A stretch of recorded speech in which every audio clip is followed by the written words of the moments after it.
Every time that come on, I just feel like dancing. You feel me? The dun dun dun dun dun. Mm-hmm.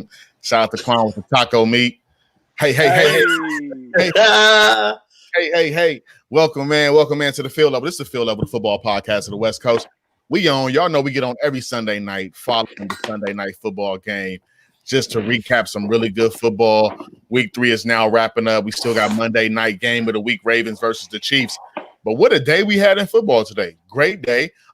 Before we get started, my guys, as y'all know, I'm Pat. That's Quan. That's CT. Y'all joined by the usual suspects here, man.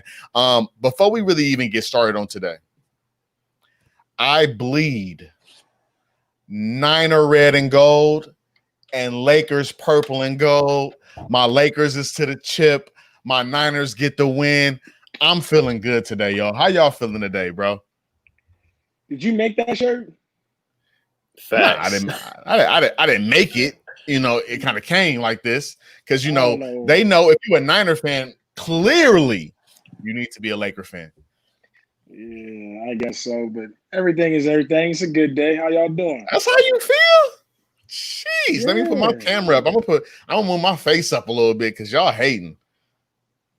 CT, how you doing, brother? I'm solid, man. Solid. Ready to talk about some of these games, man. It was a wild weekend. A lot of good content to talk about, man, because some things worked out and some things did not work out. So looking forward to that. That man said some things worked out and some things did not work out. We got to figure out what worked out and what didn't work out for CT this week. But I'm excited about this, man. How y'all doing? Hey, everybody good? Everybody feeling healthy? Everybody feeling ready for a good show tonight as we just recap right quick? We Yes, ready? sir. If y'all see why I'm looking down, man, I'm just sharing. I'm sharing the link everywhere right now. And that's what I want you guys to do. Everybody that's on right now, we have a couple people on live right now. Just go ahead on and click that share link, get that out there.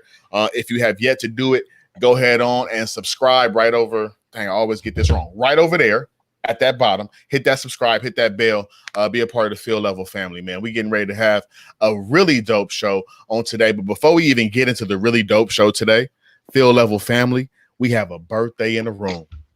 Hey, Shout out, man. Happy birthday to my man Quan, man. Happy birthday, bro. Right on, Field man. Level birthday. family, happy birthday to that man Quan, man. We Appreciate it. excited. We excited my man got that birthday, man. Yes, sir. Look, the birthdays is rolling in. So let's get into it tonight. Y'all ready? Let's run through it right quick.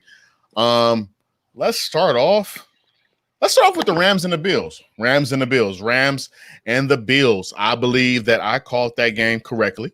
I had the Rams winning that game. I had the Rams losing that game, had the Bills winning that game. What a game it was, man. I thought that the Rams showed me a lot today. If I can't be honest, the Rams definitely showed me a lot today. They did a great job of fighting. They were down big early, as a matter of fact. It was what? Before you looked up, it was 21-3, 28-3 at one point. Down 28-3 at one point. Fought back to actually take the lead in the fourth quarter. And then, Bills did what they did at the end to win it all. Jared Goff, give you some stats here, Quan. Jared Goff, 23-32, 321 yards, average 10 yards a throw, 2 touchdowns, 1 interception, sacked twice, QBR of 80.1. We like that. I do like that. The one thing that I actually did like was I felt like they found a running game today in the person of Darrell Henderson Jr., who I felt as though should have been a running back all along. I felt as though he put forth a pretty good season last year, and they didn't show him the love that they should have. You know what I'm saying? And drafting Cam Akers and kind of making him the premier guy without giving Darrell Henderson Jr. that love. As a rookie last year, he did his thing, but he had 20 carries, 114 yards, averaged 5.7 yards a carry, 1 touchdown with a long of 14 yards. By far the bell cow at running back today. Next running back has 7 carries, 19. One thing I will say on top of that, those receivers are doing what they should be doing. You actually see Cooper Kupp now, 9 catches, 107 yards, a touchdown on 10 targets. 10 targets, 9 catches. We've had a great day, right? Same with Robert Woods, 5 catches, 74 yards on 6 targets with a touchdown. So I think that one thing that definitely showed is that when Jared Goff went their way, those guys made plays. Absolutely. So I thought that was pretty big on that end. You know what I mean? So I'm excited to see what they have going forward. What surprised you? What did you see in that game that had you kind of like, okay, now they're cooking with some gas? CT, go ahead. Sure. For me, like you said, you pointed out the run game. I was really sketchy about their run game coming into the year. Maybe you found your piece that you needed. And it was somebody that I definitely agree with you should have been the feature back based on what we've seen and, what he showed today. Great game. We talked about this before the show as this possibly being the game of the week. And, depending on how this Kansas City-Baltimore game comes out, I think this might be the one. Last second. And then you saw some reserve. You saw some poise from Josh Allen to deliver late, put them in a position to win the game. When the Rams went up and they had that comeback, I was like, oh, Lord, I'm not going to get this one. And, seeing it work out, obviously I'm happy because that was my prediction, but I'm actually happy to see the Bills being tested and actually delivering on it. So, all in out, great performance today.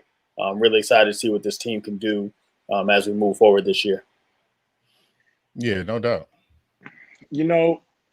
I think there's a serious problem with some things going on. Maybe it's just because of COVID-19 and things being switched up, or I don't know what it is. People just got to get back into the flow of playing football. But these comebacks from teams like the Bills and last week from the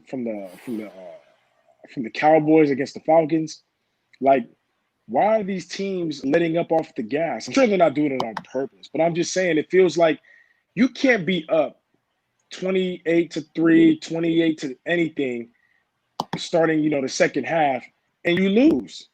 Right. When we was playing ball, we can all agree. Our coach used to tell us, hey, if we put up 30 points on offense and we lose, we don't deserve to win the game. Right. You should win the game anytime you put up 30 or more, for sure. Without a doubt.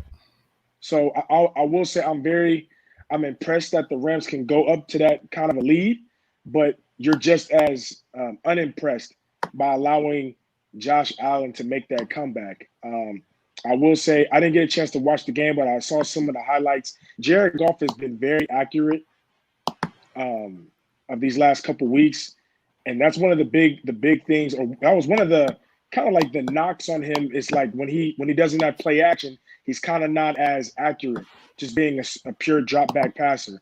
So I'm glad that he's able to kind of get over those. You guys mentioned Darrell Henderson. Hopefully this is a good thing going forward, that he can hold this spot, because McVay has already came out and said, I'm doing it by committee. Well, with a performance like that, you don't want it to be like a flash in the bottle. You want him to keep doing it. If he can do it the next week and the week after that, oh yeah, he might have a stranglehold on that running back position. And then when Akers comes back, he's just gonna be a guy who will have to earn it. So good job by the Rams, but didn't get it done. Yeah, no doubt about that. I hear my guy CT over there clicking away. I'm sure he over there doing his research on. Greg Coulter agreed. He said, I was just saying the same thing about teams blowing leads. So I think it's also interesting to say, I think that they proved a lot in this game, simply because one thing that they did do was they were able to force, 4 turnovers. So they had 3 fumble recoveries and a pick. So I thought that was big for that defense to take a step in the right direction against a team like Buffalo, who has a very serious MVP candidate at quarterback. But then, like you say, Buffalo, with them letting that lead slip away, that worried me. But then it also encouraged me, the fact to see the Rams step up and do what they did to come in and make sure that they, put themselves in position to win that game late. So I think it's going to be interesting to see what the Rams look like in the next couple of weeks, and how it all shapes up to be. Once again, I got to keep saying it because it's so serious. That NFC West is nothing to play with, man. I'm looking over, man. I see you got, right now Seahawks 3-0. Everybody else is 2-1. Everybody in that division has a winning record. So it's cool to see that, man. It's cool to see what they're working with and we're doing. All right, let's go head on over, man. Let's jump over. Let's go over to San Francisco, to the San Francisco 49ers and the New York Giants. Hats off to Kyle Shanahan. Hats off to Kyle Shanahan. Hats off to that staff. When you are down, I don't care who you're playing. People say, oh, it's the Giants, not really a great team, whatever the case may be, whatever. When you're playing an NFL team, a team that is in the NFL, and you are literally down 11 to 12 starters. I'm not talking about role players. I'm not talking about a guy that kind of subs in and you know will get a play here and there. When you're down a legit 11 starters and you win in the manner in which they won, 36-9, not allowing a touchdown, that was impressive. It was extremely impressive. And the thing that I was impressed with most was Nick Mullins. Nick Mullins is a heck of a quarterback. And it was a stat that came out during the game that said Nick Mullins now joins the elite company of Joe Montana, being able to throw for over 220 yards his first 9 starts. Today, oh gosh, here we go. You know what's about to come. You already know what's about to happen. But Nick Mullins today, granted against the freaking New York Giants. Why am I not going to say that? Because the Giants secondary was intact. Fact. They had Logan Ryan. Peppers went out first quarter, but go ahead. They had Logan Ryan. They had Bradbury. They had Peppers for the time they had him. They had my other guy, I forget his name, but they had their 4 starters in there to start the game. And Nick Mullins, and they had their 2 starting corners the whole game. The entire game, the 2 starting corners was there. Nick Mullins passed 25 of 36, 343 yards, 1 touchdown, only took 2 sacks, and had a QBR of 79.8. The reason why I highlight that is because Nick Mullins made good decision after good decision after the game was while the game was going on. I posted on Facebook. I said all Nick Mullins does is make good decisions. He just doesn't make the mistake. And that's the one thing. When you talk about a game manager, I would put Nick Mullins a step ahead of a game manager. Reason being, he doesn't make the mistake, but then he also makes the right play. A game manager doesn't always necessarily make the right play. They make a play. Nick Mullins makes the right play. On top of the fact, the reason why I'm really hailing him right now, on top of the fact that as a team, the Niners only rushed for 93 yards. As a team, Jerick McKinnon, 14 carries, 38 yards. Jeff Wilson, 12 carries, 15 yards. JaMycal Hasty, 2 carries, 9 yards. Brandon Ayuk had 3 carries for 31 yards. But end around stuff. But at the end of the day, the New York Giants front 7 shut down the Niners run game today. Held them in check. Held them under 100 yards rushing. And Nick Mullins made the right plays at the right time. And the one thing I will say is that if we don't start making Fred Warner be a freaking defensive player of the year candidate, I don't know what to say. Fred Warner is a dog. 7 tackles, 1 pass deflection, 1 interception. I mean, he was a dog. He's everywhere, dude. He's doing the right things. On top of the fact, let me just say this. Let me just put this out here, and I'm gonna let CT go. Y'all know I'm having a moment. Allow me to have my moment right quick. 1, 2, 3, 4, 5, 6, 7, 8, 9, 10. Nick Mullins completed passes to 10 different receivers today. And for the first time, Quan, because you might not know, for the first time, Quan, since 1993, the Niners did not punt in a football game. I did not know that.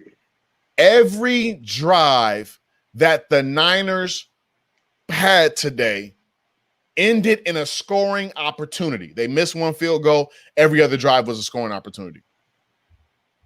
Sadi said that the Giants are trying to lose for Lawrence. Giants are just getting whooped. I don't know if they're losing for Lawrence. They're just losing. So with that being said, I think the Niners played a really good game today. Javon Kinlaw definitely stood out to me on film today. 2 gapping, stuff in the run in the middle, did an awesome job. And like I said CT, I think you remember me saying last week or on Thursday, the Niners are going to start, since they don't have Nick Bosa, they're going to start having edge rushers by committee. And what did we see today? Ziggy Ansah, Deion Jordan, Kerry Hyder Jr., all those guys that were in there rushing. And might I say, we talked about this in training camp. Did Jason Verrett have a game? Did Jason Verrett look good? I think Jason Verrett looked good. CT, how did the Niners look to you today, bro? I was impressed. I really enjoyed the game, the pieces I got to watch of it. Jason Verrett making plays, play after play after play. I was like, is that the guy? Been waiting for him. So, and we needed him today, especially with E-Man going down with a head injury. Right. You know, we definitely needed him to step up, and that was huge. You know, Fred Warner, Defensive Player of the Year candidate, man. Put some respect on that man's name. Please. He is that guy, bar none. Defense, you know, rushing by committee. We need to see the pop. We need to see a little bit more. We need to get Armstead a little bit looser. But I like the rotation. I think Ronnie Blair helps with that. So when he comes back, you'll see a little bit more juice. But Ziggy sporting a 94. I just want to point that out that Solly, he gave Solly a call, Solly Thomas, and you know, Solly was like, go ahead and take it. If that's not, you know, unselfish move, I don't know what is, man. This team loves each other. They appreciate each other, and they're going to work hard for each other. They got through this game today, and, you know, this field wasn't the greatest field. Jordan Reed. Lost Jordan Reed today again. Explosive. Yeah. If you pay attention to what he was doing with his route running, the way Nick Mullins dropped him the ball, it's beautiful. Stack City. You know, we need to get him healthy because that's him and Kittle together is elite. Yeah. I mentioned, and you've said this in previous podcasts, even when we're talking through training camp, Jeff Wilson Jr. I know the stats don't really tell, but if you watch the game, that dude was playing. He was putting in some work. If you would have told me 12 carries for 15, I would have thought you were lying because if you watch the game, it looked different. It looked way different. Yeah. He was running hard. He looked faster than I've seen him run in a while. His route running as a running back is precise. They run the hell out the Texas route, but it's effective and it works. I like that they got Hasty in the game and gave him a nice little ball. Overall, you know, the team blocking down the field, Juice, Trent, you know, all these guys came to play. You know, on a side note, Kyle Nelson had a bad day, man. Something we really need to look into. They put Schooley in there. Watches. Yeah, I've never seen a long snapper get benched. And I alienated himself from the team. It was ugly, man. So we need to address that and figure that out. It might be time. I don't know. It was sad to watch. So that was something that was scary. But I also want to point out, you know, we had the comment tank for Lawrence. You know what? Mm-hmm. Daniel Jones is actually a decent quarterback, man. I think that you put the right pieces around him, they get healthy. He can be a serviceable quarterback, man. He's not that bad. No, CT. I look at him and I look at Darnold, and I actually like Jones more at this point. Yeah, Darnold's trash. Darnold is terrible. Did you see Darnold today? That boy looked. I saw the numbers. Terrible. I didn't need to. Horrible. Great game, y'all. Great game. Quan, how you feel about it? I was mentioning this to one of my coworkers at my job that because he's a Vikings fan. So I see Sadi and Greg talking in the chat. Yeah, Greg, a Vikings fan on here.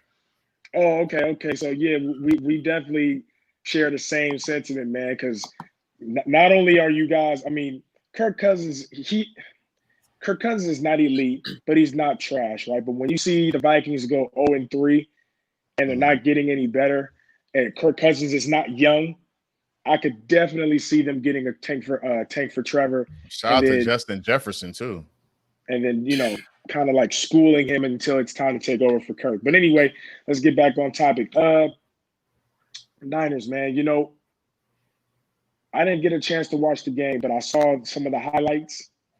Mm-hmm. And I watched the highlights that the NFL YouTube channel put up because they put up more than just the big splash plays. And you see Verrett. We all knew Verrett is a dog. He just couldn't stay healthy to save his life. Mm-hmm. Risk reward. Yeah. Right. And the Niners were the only team that took a flyer on him. You know what I mean? When you have the kind of injuries he had, and it ain't like it's an injury 1 year, then I play next year, and then I get injured again. No, he's injured like 4 years, 5 years straight. Right. Like ever since his rookie year. You know what I mean? With the Chargers. So that's real. I'm so glad that he's getting a chance to finally show everybody what they forgot. You know what I'm saying? No, definitely. So if you guys say he had a good game, I've seen a couple plays, but if you guys say he had a good game overall, I give it to you. So hopefully he can be a guy for you guys, especially with your depth. You got E-Man and you got Sherman when he come back, but like you said, after that, it's kind of bare. So and I think if you remember what we were talking about as far as how training camp was looking, it was Sherman Verrett. E-Man wasn't starting. It was actually Sherman Verrett.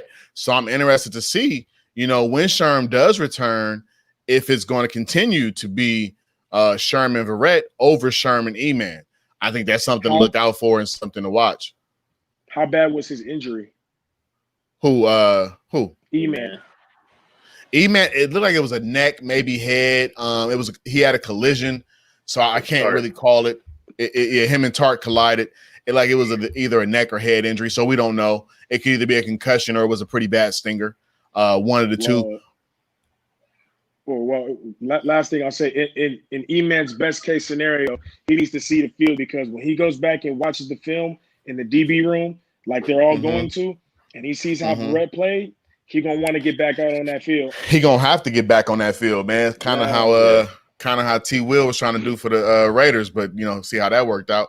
But what I will say, last point I want to make really quickly before we leave the 49ers, what definitely excited me was to see in the manner in which Kyle Shanahan plans on using Brandon Ayuk in this offense.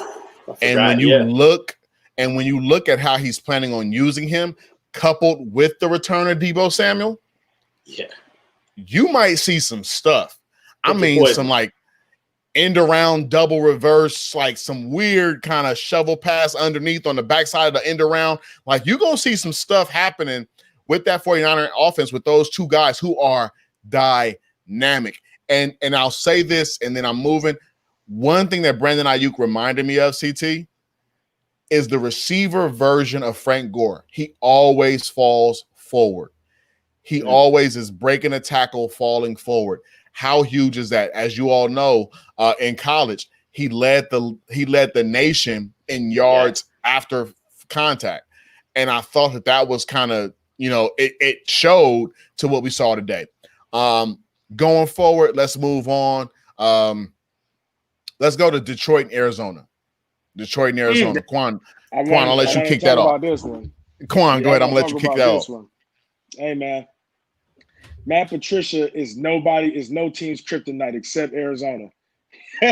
They somehow cannot get over the top when it comes to whether they tie, whether they lose. It's tough against the Lions, man. But rough day for Kyler. If you just watched the first half, you wouldn't even have known it was a rough day. That man had 3 picks.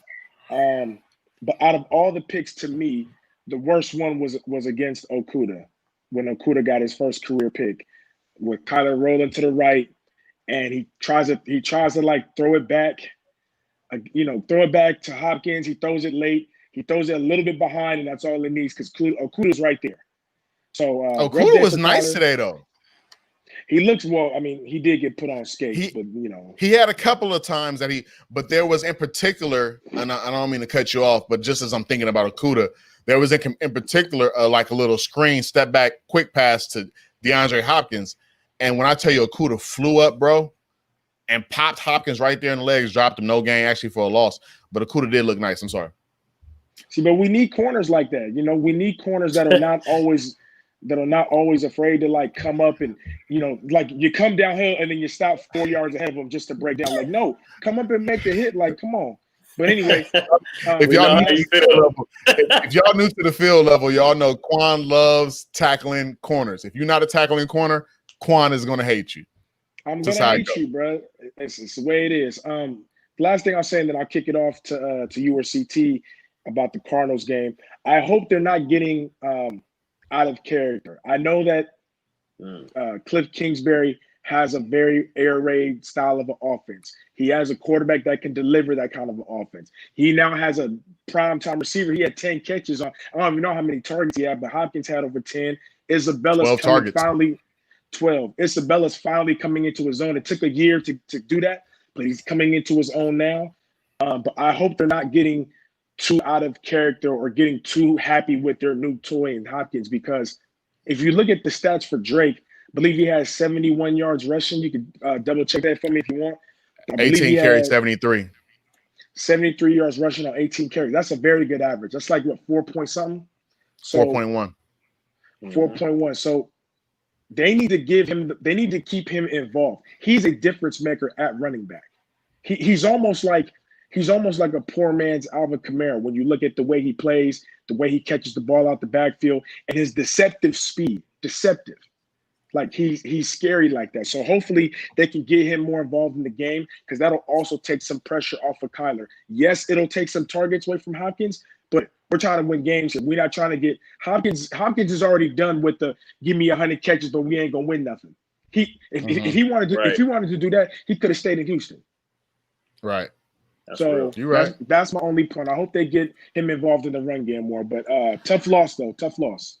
Yeah, and it was a tough loss. And I think the one thing that I said, I'll be the first to say it. Whenever I'm gonna give you your flowers, I'm also gonna jump on you as well. Y'all know over the last few weeks, I've been saying Arizona's like the best team in the NFC West. Yeah, I've been saying it today. Today they did not. Today Kyler Murray looked sloppy. Today Kyler Murray looked bad. I'll say. 23 of 35, 270, 2 touchdowns, 3 interceptions, 1 sack, QBR 47.6. What I will say is that it actually should have been 4 interceptions. But I believe it was Harmon. That dropped one late across the middle. It should have been 4. But I mean, when I tell you he threw it right into Harmon's breadbasket, it should have been 4 interceptions. That's why he played DB. Yeah, well, you know how that go. But what I will say is that, yeah, I hear you about the DeAndre Hopkins thing. But what I think the issue is that when you're talking about an air raid offense, it's just that. It's exactly how it sounds. It's an air raid offense. It's an offense that's built around putting the ball downfield and putting people into messed up situations and having to choose and choice routes. And when you're flooding the zone where the safety has to pick between two verticals or a post vertical, you're putting the defense in a situation where they have to choose and pick their poison. The issue that I have with it is that today it felt as though, I agree with you, Quan, the Cardinals lost their identity today. And I feel as though they depended on the run too much today. They had, as a team, 27 carries as a team. They completed 23 passes. So when you really dial it down, they actually moved the ball or had the ball in their hands more as rushers than they did as receivers today. Kyler Murray, like I said, 35 attempts. But then you have 35 attempts with 27 rushes, where we have to do what this offense is living on is about 40 pass attempts, almost 45 pass attempts, and then cutting that down to 25 and under rush attempts. That's just kind of the identity that they've had so far. But for some reason, the Detroit Lions and Matt Patricia put the Cardinals in bad situations all day. If you want to learn how to beat the Arizona Cardinals, pull up the Detroit Lions tape and figure out how in the world Matt Patricia is playing them on defense. And I think the other thing that really got me is that they put the Arizona Cardinals defense in trouble. A lot of times they put heat on Arizona's defense a lot. I mean, let's look at that. Matthew Stafford, 22 of 31, 270 yards for 2 touchdowns. How about the age? Matt Stafford always puts up numbers. They just don't. He gonna get his numbers, but then when you look at this and say Adrian Peterson, 22 carries for 75 yards. Oh, we like that's that. a good day. Adrian Peterson, 35 years old. He's still banging, getting money. Yeah. You know what I mean? So I think that was dope. And then you just go down the line and see the kind of play, the kind of football that they were playing. And it wasn't like they was putting, and I think the thing is that they didn't have a lot of hits on Kyler, but they had a lot of pressure on Kyler. They had 2 hits on Kyler, 1 sack. but I felt like he was running for his life. So, as good as they've looked over the last few weeks, I think that they took a step back today. And I think that the rest of the NFC West especially should pull up that Detroit tape and see how to play the Arizona Cardinals. CT, how did you feel about it? I had Arizona win this game, but I'm actually I think we all did. Yeah, no. But Detroit every now and then shows some fight, some reserve. Definitely happy to see AP continuing to grow and pick up those stats, as he concludes his career over the next few years. But focus on Arizona. This is the recipe to potentially beat them down the road. That air raid is a live and die situation. Living and dying by the past, not trusting Kenyon Drake, as Quan mentioned earlier. These are problems that they're going to have to address as they move forward, especially playing the Seattles, the 49ers, and different upper echelon teams in the NFC as we can finish the season. So very, very alarming things that I noticed today with Kyler Murray and staff. They're not getting Larry involved as much, which is interesting. I know that it's kind of a passive passing the torch, but he's still effective if you can find a way to utilize him in that slot or in the red zone territory. So we'd love to see that defensively. I still don't trust them. They'll play up big, occasionally, but I don't know if they have the talent collectively to stop, some of the high-powered offenses in the NFC that will propose a challenge for them. So, I think this is really something I'm just taking notes on as I learn more about this team and how they develop and mature over the season. Most definitely. So Arizona drops to the Detroit on this week. Let's jump over. We're going to head over to Cowboys Seahawks. What a game! What a game that was, man. Give it up, even though he made a mistake late. But Dak Prescott, I'm starting to like him. Oh, now we like Dak. Yeah. Do you remember I mentioned him when we were doing predictions? Yeah. That's okay. You don't have to remember. Okay, it's okay. I said it. I literally just said Dak did good. So I don't know what y'all doing. Dak 37-57. Dak 472 yards passing. 3 touchdowns, 2 interceptions. Right. Not enough. They could have won the game, or they could have came back and tied the game late.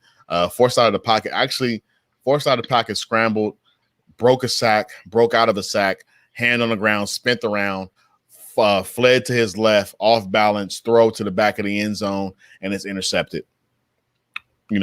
Such is life. You know what I mean? But Gallup, hey, and I just as I get over, we're gonna talk about Seattle, but I just want to shout out Boise State University, Cedric Wilson, 5 catches, 107 yards, 2 touchdowns. Just wanted to put that out there. Boise State Broncos. Let's get it. But Russell Wilson,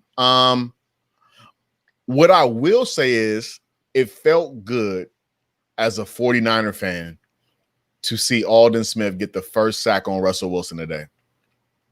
That brought back memories, bro. Brought back memories. Somehow had to get that in there, huh? Had to put that in there. Huh? Hey, brought back memories. But no, let's say Russell Wilson, 27-40, 27 out of 40, 315 yards, 5 touchdowns.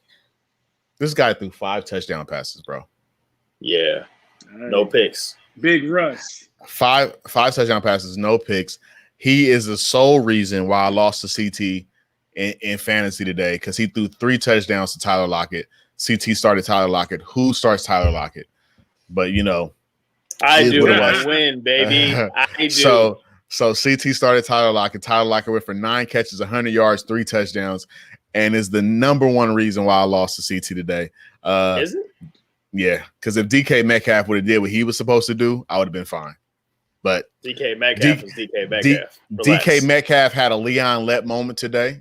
Caught a deep ball, going in for the touchdown. Thought he had it. Trayvon Diggs comes up behind him, punches the ball out of his hand through the back of the end zone, touchback. So DK, for you today, I have to say, come on, man. What we doing, bro? You got to be better than that. But all in all, I think the Seattle Seahawks had a good day. Freddie Swain had a catch. both DK. He gonna show the score. You are cat, super cat. But DK and Tyler had good days. Both went over 100 yards rushing. So you know what I mean. It is what it is. Seattle Seahawks win. I actually picked Dallas to win this game. Went with Seattle first, but then I switched it and went over to Dallas. Why did I bet on Dallas? Who knows? They never get it done. The reason why I bet on Dallas was Ezekiel Elliott. And what I will say is that front seven for Seattle kept Ezekiel Elliott in check today. 14 carries for 34 yards. Didn't see happening. I did not see that happening. I was ultra surprised by that. But Zeke, 14 carries, 34 yards, one tug. His long was 9 yards. Hey, guys, real quick. Yeah. Can we be honest? How do you feel about Zeke this year? What have you seen thus far? It's early, but what have you seen? I think Zeke was having a good year up until this game. Okay. He's fine. He's running. I feel like he's running a lot harder this year. He's running with like some edge. He might have been a little bit out of shape last year. I think this year he's perfect until today. Okay. Yeah, because if you look at it, you know what he had. He came week 1 against the Rams. He had 96 yards on 22 carries in the tug. Week 2 against Atlanta, he had 89 yards on 22 carries in the tug. And then today, 14 and 34 for a tug.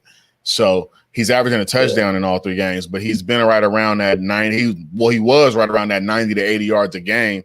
But I think that was a huge difference. 22 carries. 22 carries those first two. 22 carries those first 2 games, 14 carries today. I think the reason I bring it up is just because you see Dak and the passing offense being so prevalent, you know, what they're doing now, that I almost forget the impact that Zeke is making. You know, whether it shows up on the stat sheets or just it seems like they're just throwing the ball a hell of a lot more than what they used to. Yeah, so that was a good call out. I think Russell Wilson broke Pat Mahomes' record today for most touchdowns in the game, or most passes. Did he? It's 5. It's 5 the record. Really? I got a fact check. I don't think 5 is the record. It is 6. Somebody did 6. Maybe Greg. Fact check that for us. Trubisky did what? Mr. Trubisky did he? Or 5? He threw 5 in the game. 5 or 6 against the Bucks last year. I'm gonna tell you what he did today. He walked over. I'm gonna tell you what he did today. He walked over to the bench and sat down. 7's the record. That's horrible. Okay, yeah, he went over to the bench and sat down today. So, Quan, did you want to touch on Seahawks and Cowboys? Absolutely, and I didn't say it last week. You mentioned Freddie Swain had a catch this week. He had a touchdown catch last week, so make sure you give Freddie Swain some love. You know what I'm saying? Hopefully he hears. He can come onto the podcast, say what's up. But anyway. You know, Russell is the MVP right now. It's not even debate. He's almost at he's almost at 20 touchdowns and no picks already. Yeah. We've only played 3 games. Yeah. This is not even fair. There was, I think last week he only threw 3 incompletions. Like, bro, like 2 receivers over 100 yards today. DK, he had the brain fart, but DK and Tyler both over 100. Over a bill. And then you see Seattle this week really got their tight ends involved this week. I think Dallas made a concern effort to kind of like attempt to slow down DK to some capacity, but that's why the tight ends got involved this week heavily. So it was good to see that. I agree with you on the defensive line. I did not see that happening, but Seattle had some injuries today. Adams went down.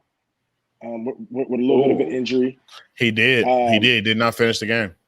Oh wow! I believe it was a growing injury. So it's growing injury. Strain. Yeah. You know, probably a strain. He might take a game off. I mean, they're 3-0. If you're gonna do it now. But the one thing I will say is this, and this goes to your point about Zeke. I know it's not. I touched on Seahawks already, but I want to just point this out. We know why Zeke isn't eating like we're normally used to seeing. It's because Dallas is trying to either A, make it a passing team, or they're trying to preserve Zeke for the long haul. They don't want to do what they did with DeMarco Murray to Zeke. And run him in the ground. So they're trying to or Marion Barber. Run him in the ground. Or Marion the Barbarian. Hey, Marion Barber damn near ran himself into the ground the way he ran. He was, you know what I'm saying? But no lies. But yeah, man, Seattle got the win today. They got the dub. They're 3-0. They're the cream of the crop right now when it comes to the NFC. I believe cream of the crop. Their defense is only going to get better. They need to play better on the back end. Dunbar is fine, but the other corner, Flowers, and they're going to need to do some. I think they got to do some shuffling around or something, or maybe change up the scheme because this is not looking good. Trey Flowers. You can't have Trey Flowers looks the part, but he don't play the part. Dude, he got everything you want from the measurables, but he looks the part. He's not doing it. He does. So, but anyway, good job, Hawks. Y'all 3-0. Keep doing what y'all doing, man. Seahawks fans, I know y'all loving it. Big Russ. Big Russ. That's cool. All right. Let's jump over Tampa Bay, Denver. Tampa Bay Buccaneers 28-10 over the Denver Broncos. I'm gonna say this, and if I catch flack, I'll catch flack. I don't care. Tampa Bay sucks. Whoa. Tampa Bay is bad. That's a hot take. Tampa Bay is bad. You know what I mean? And the reason why I say that is that the Denver Broncos are terrible right now. Like the Denver Broncos are like all-time Denver Bronco bad today. You know what I mean? And Tampa Bay, I don't like them. Not a fan of them. I actually expected a lot more from Jeff Driscoll. I thought Jeff Driscoll would have a much better game than what he put out 17 on 30,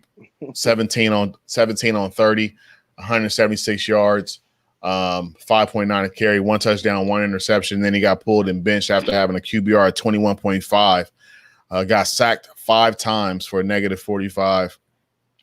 Then Brett comes in. Brett throws 8 of 9. Sounds great. For 53 yards. So it was like, check down. We're not going nowhere. I expected a lot more from KJ Hamler. I expected a whole lot more from KJ Hamler with him and Jerry Jeudy kind of being the two guys. But it was what it was. Denver's they're just hurt right now, and there's nothing we can do about it. And actually, what the crow part about the whole situation is that yes, Drew Lock is hurt. But when Drew Lock does return, it's literally just Drew Lock coming back. Cortland Sutton's gone for the year. Von Miller's gone for the year. So this is pretty much what you're going to see for the rest of the year is this team. And I had I had higher hopes for Denver, but Denver might be a dark horse in the Trevor Lawrence sweepstakes because I don't see them winning a lot of football games. Just my take on that. CT, how you feel about Denver? Sad. You know, I like Coach Fangio. Sad to watch his team not be able to perform and be inept on offense right now. You know, they have some pieces, you know, in their running game that they could utilize, and the numbers are terrible. 8 carries for 26 yards for Melvin Gordon. Driscoll was your next highest rusher, 3 carries for 14 yards. They got to run the ball, man. I understand they were behind, but got to run the ball, got to establish something. It was just 10-0 at the end of the first, so it wasn't like they was like crazy behind. Right, and you know we got to be real. They got 2 rookie receivers with talent that they're going to have to mold and really mature. So it's a lot. It's hard to expect a lot out of them right now, in my opinion, based on how they're being used. You know, so it's going to take some time. The Bucks, they look good on paper, but I don't know. They're not elite. No. You know, I think you saw who they are week 1. And I know that's judgmental because it's the first week and, you know, nobody's really had time to gel with the offseason being cut short. But it's going to take them a long time to gel. You know, I look at them kind of like the LA Clippers. You know, they needed time to gel and then they started kind of catching a rhythm. But I just don't know if they'll be able to do what they've done in the past. You know, Brady's ran the AFC for so long. NFC got some dogs. They got some boys that he ain't just going to be able to walk over like that. You're not guaranteed your division. So, you know, it'll be interesting to see how they piece things together. I think they got to get Leonard Fournette a little bit more involved. But I like Bruce Arians. No lie on that. I think he's a good coach. I hate his hat. Take him some time. He's still wearing the kangaroo hats? Still got the Kangos. Oh yeah. Can we talk about Mike Evans' 2 catches for 2 yards and 2 touchdowns? He had the perfect 2 for 2 for 2. Hey, one of them was on it was a goal line fade, which that's a given. Both of them were. You know, he's still probably banged up too, right. so I think it's a way to preserve him a little bit and still make him effective. So that's good. Yeah, I don't really have much to say about Denver. They're just not they're not looking that great to me. You know what? It's gonna be a long year. That was the one game I did watch pretty much in full. Brady, the Bucks put up 28 points. That score could easily been in the 40s because Brady missed a touchdown to Gronk wide open in the back of the end zone. He threw it a tad bit Gronk late, caught it, but it was just out of bounds. That would have been 35. And then he missed a deep shot to Scotty Miller earlier in the game, where if he would have connected, he either would have still been running for a touchdown or he would have got maybe tackled at like the 5 or somewhere around that range. So that would probably been another that would put up 42 points. And then if they would have put up 42 today, we wouldn't be saying they need more time. We would say that they might be there. You know what I'm saying? I was still gonna say they suck. Yeah. Oh well. Not yet. Not yet. That's fine. I can't crown him yet, Quan. Can't crown him yet. Hey, Denny Green, give it to him. Hey, I'm not crowning nobody. I'm just saying. But as far as the Broncos are concerned, I said last week their offensive line sucks. They still suck. They really suck, dude. Like Jeff Driscoll was running for his life. He was.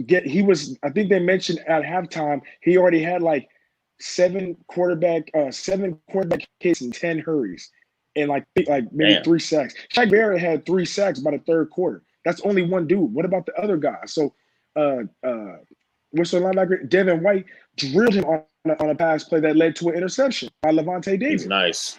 So Devin White is nice. They're both nice. They both nice. Yeah. But Jeff Driscoll's running for his life back there. So I'm not even gonna say he should have deserved to be benched. What do you want? The line's not blocking. And then that goes coincide with Melvin Gordon not being able to get no yards. The line ain't blocking. So, and then if the line ain't blocking and Gordon can't run, then you can only imagine how much Judy and Hamler going to get. Hamler barely showed today. I don't know what was going on there. But Judy actually had a couple of good catches when he got his hand. He made some tough catches, no drops today. And he caught some tough balls in some tight windows. Noah Fant was the big letdown, 3 drops. Yeah. So I had him in fantasy too. So they need, man. The thing that I don't like about this, and this goes back to what you said, CT, about Fangio. They're not playing with any confidence right now, and maybe it's hard to because the quarterback is out, and we all know Drew Lock. He bring a lot of swagger to that team. Right. So maybe their confidence is down. They're not playing with the good head on their shoulders. The young guys are trying to have their fun, but they just not putting up they're not consistent in any facet of the game. And the defense actually kept them. If you were watching the game, the defense kept them in the game. They kept them in the game because the Bucs were not converting on drives for the whole second half like that. So, hopefully they can get it together. I don't see it. I don't think Fangio's going to lose his job over this. I don't think he's on the super duper hot seat because, man, what are you going to do with all these injuries? You know what I'm saying? It's not a good team. Right. It's not a good team, but and that's not really on him. That's on more of the GM not putting the pieces there to succeed. And I think it goes back. It goes back as we get ready to jump over to the Raiders and Patriots. But it goes back to what you always would say, Quan, is that we have to speak on that production over projection. And I think that everybody got super excited when the Jerry Judys and the KJ Hamlers and those guys came in. Not realizing those guys are still rookies and you don't have a proven quarterback. So I mean, why are we so high on the Denver Broncos if that's the case? So Denver's gonna have a long season. Pray for those guys. Hopefully they get it together fast. Last game of the day, or last game that we're covering today, was the Raiders and the Patriots. This game probably frustrated me so bad, bro, because this was a situation, Quan. I'll throw it over to you, but this was a situation, Quan, where I felt like not for the first time, but you can definitely lead to and say The Raiders got out coached today. It wasn't a skill level thing. The Raiders literally just got out coached today. When you go into the half and it's 13-10 at half and you lose 36-20, that's adjustments. That's scheme. That's seeing something, making a change, and exploiting it. And today, Bill Belichick did a better job at making adjustments and tweaking the scheme than John Gruden did. And I think that when you look at this game, that's what it came down to. You know, Derek Carr, 24-32, 261, 2 touchdowns, 2 sacks, QBR 52.6. But Cam Newton, 17 of 28, 162 yards, 1 tug, 1 interception. Pedestrian. Very pedestrian. Sony Michel, though, 9 carries, 117 yards. So I think that it came down to making the adjustments, doing what they were supposed to do. And I feel like Bill Belichick beat John Gruden. How do you feel about it, Quan? Rex Burkhead and Sony Michel both deserve game balls at the end of the game today, plus with the O-line. We cannot stop a nosebleed in the run game. And that is 2 things. That is the talent up front. When you thought everything we did in free agency as far as bringing in Malik Collins from the Cowboys, who was supposed to be a good run defender, and then all of our young guys continuing to grow, and then you bring in Corey Littleton and our other linebacker we got, I can't pronounce his name, Nick K. I'll just say that. He was out, but clearly I think part of it is coaching, dude. There's been a hot seat on defensive coordinator Paul Guenther since he became the Raiders D coordinator when John Gruden got hired. John Gruden brought him in personally. They got a relationship, and it's not working out. He needs to fire his friend, bro. And I don't like calling for jobs, but when you look at we were getting gashed. And like you said, I really don't think it's a talent issue.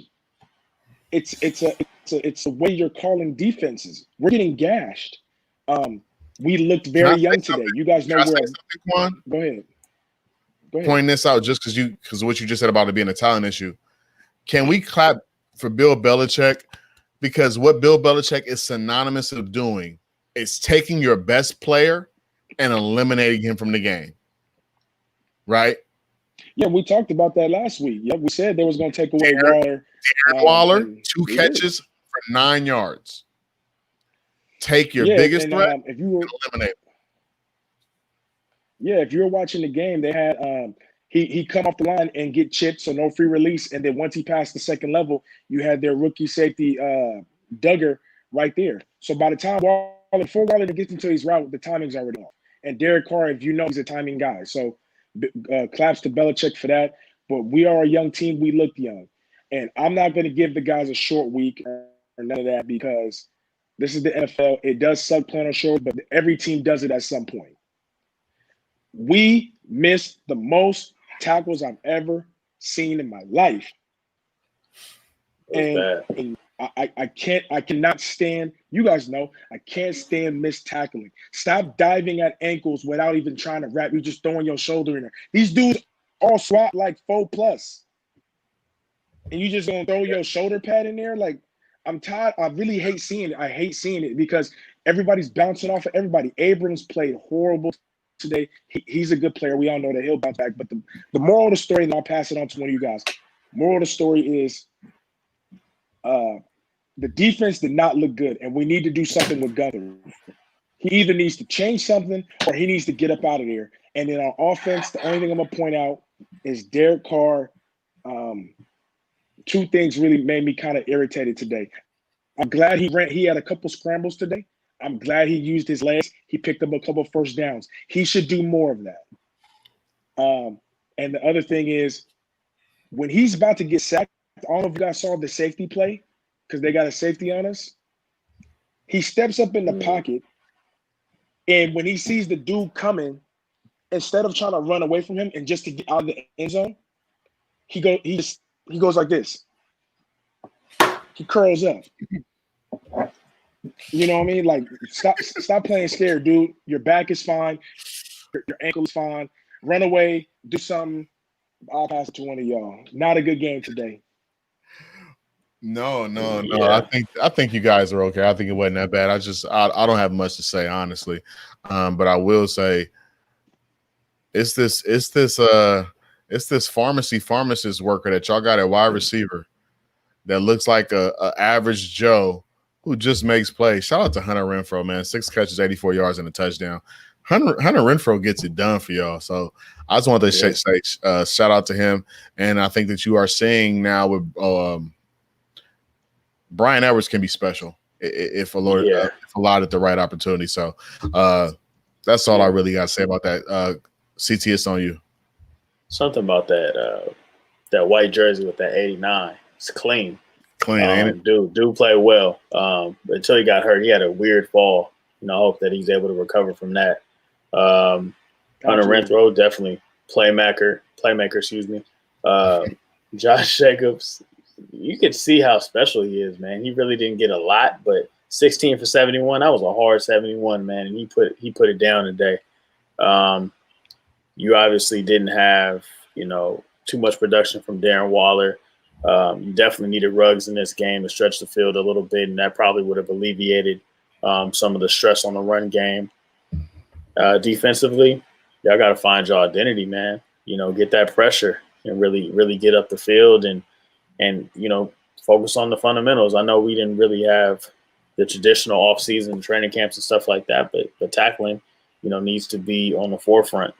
Even if it's the tempo, hit it hard at practice. I was about to cuss, sorry. But who's got to make this an explicit episode? We've got to change this to explicit. But we just need to see a little bit more consistency and discipline. Round to the ball, do all those types of things. But it was a lot to put on them to come in after a huge win on Monday to come back and do what they've done, or do what they did today. So we'll have to wait and see. I think they'll be resilient and bounce back off of this, but this is a good measuring stick and lesson of the consistency that you have to have in this league in order for you to be a top team. Yeah, no doubt. Quan, did you see what Greg asked you there? So Greg had a question for you. He said, will this be a momentum killer for you guys, Quan? I wish I could see who we play next, but my quick answer will be, I think that will depend on who we get coming back from who was injured, like the injury report. I think that's going to bring some confidence back. We're a young team, so they're going to bounce back. If we were a veteran team, maybe, but we're a young team. Young guys can let this bounce off, and then we'll get back, I guess. So I don't think so in the grand scheme of things, but let's hope that. Man, put your broke screen down. It's like Buffalo, man. This man gonna put that cracked screen up. Y'all got Buffalo next week, so it's gonna be tough. It's not cracked, it's just a little dusty. Because Buffalo's defense ain't stopping nobody neither, apparently. Yeah, that's gonna be a tough one for you. It's gonna be a tough one for you. It's gonna be a tough one for you. I didn't want to, like, you know what I'm saying. But yeah, I mean, they're not stopping nobody though. I'm about to drop it from fantasy. I thought their defense was more stout. Nah, we'll talk about it Wednesday. Yeah, no doubt. We're gonna talk about that on Wednesday night for sure. But I, y'all might be 0-2 on this road trip right here, man. I don't know what's going on. But yeah, so that's what we got, man. Also, as you all know, tomorrow night there'll be what I call it the game of the week, what America's calling the game of the week. Chiefs Ravens, what the AFC Championship game should have looked like. So be with us again. As you all know, we're here every Wednesday night. Be with us Wednesday night at 8:45. Be right here on this YouTube channel Wednesday night at 8:45 so that we can all come together again. We make our predictions. We talk about Monday night's game. We get in depth about injuries or whatever have come down the wire. At that point, we want to see you guys back with us. We want to thank all of y'all for being with us on tonight as we recapped Week 3. I'm Pat. That's Quan. That's CT. We are the Field Level. As you all know, one thing that y'all definitely can do before y'all do anything else is follow us on Instagram at the Field Level. Follow us on Twitter at the Field Level 1. If this is your first time being here on our YouTube channel, please subscribe and hit the notifications so you can know every time that we're on here. Thank you, Greg. Thank you, Sadi. Thank you, Gina. Thank you, everybody that tuned in tonight. Happy birthday, Quan. Once again, happy birthday to my guy, Quan. You know what I'm I'm saying? So happy birthday to my guy, man. Greg says I'll be definitely tuning in and join the convo. So we're going to just chop it up, come back, man, be with us again on Wednesday night, 8:45. I'm Pat. That's Quan. That's CT. This is the Field Level